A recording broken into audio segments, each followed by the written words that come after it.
Isang maulang umaga nga po ang sumalubong sa amin ngayon. Ay, tanghali na po pala kasi late na kami nagising.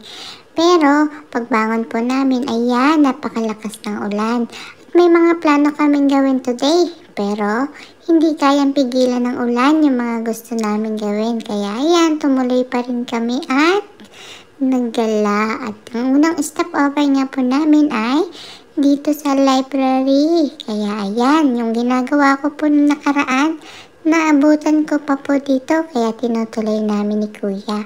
At pagkatapos, pinuntahan ko naman po si Lily dito at siya naman po yung binigyan ko ng mga laruan para makapag-enjoy siya.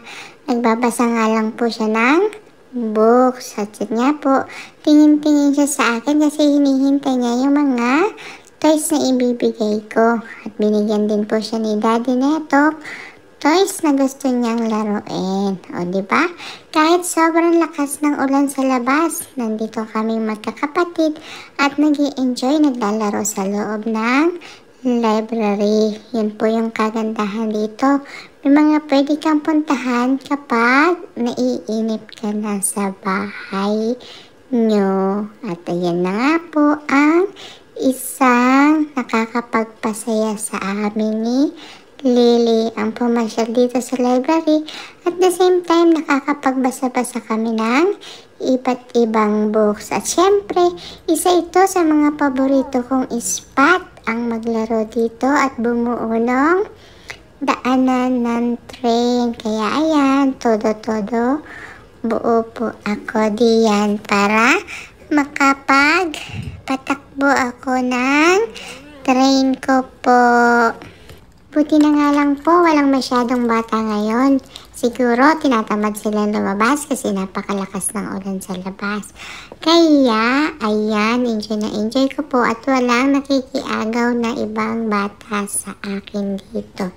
Kaya, ayan, sobrang busy ako para mabuo ko pa ito ng mas mahaba at ng mas malaki ang matakbuhan ng train ko po mamaya. Mamaya, ipakita ko po sa inyo kapag pwede ko nang patakbuhin yung train ngayon. Pero, puntahan muna natin si Lily kasi mukhang gusto akong guluhin dito ni Lily. Tingnan niyo naman po, gusto niyang makawala dun sa kanyang kulungan dyan. Binigyan ko na nga po siya ng madaming laruan. Pero wala akong magagawa kasi yan, gusto niya dito sa akin makigulo. At iyan na nga po, sinira niya na po yung aking binubuo. Sasabi ko lang po talaga, buti na lang walang bata dito. Pero nakalimutan ko, may kapatid pala ako ditong makulit. Kaya ayan. Pero okay lang, love ko naman si Lily. Kaya buuin ko na lang po uli yung nasira niya para makapagpatakbo na po ako ng train. Sali ko na lang po si Lily. Here comes the train. Here comes the train. No, you're gonna see your artist too.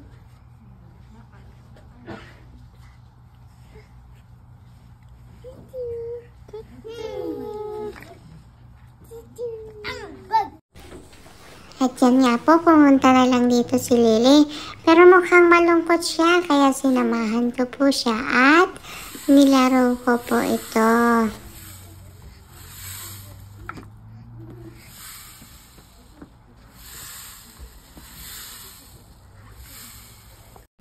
At nakauwi na nga po pala kami dito sa bahay. Bumili na lang po kami ng pagkain. At yan, may nakuha na naman po akong shark. Ay, dolphin po ata ito. Nakuha ko sa toys ko. At tingnan nyo naman po, gabing-gabi na. Pero ang lakas-lakas pa rin po ng ulan dito sa amin. Yun lang po, matutulog na po kami. Good night po. Sana bukas wala ng ulan.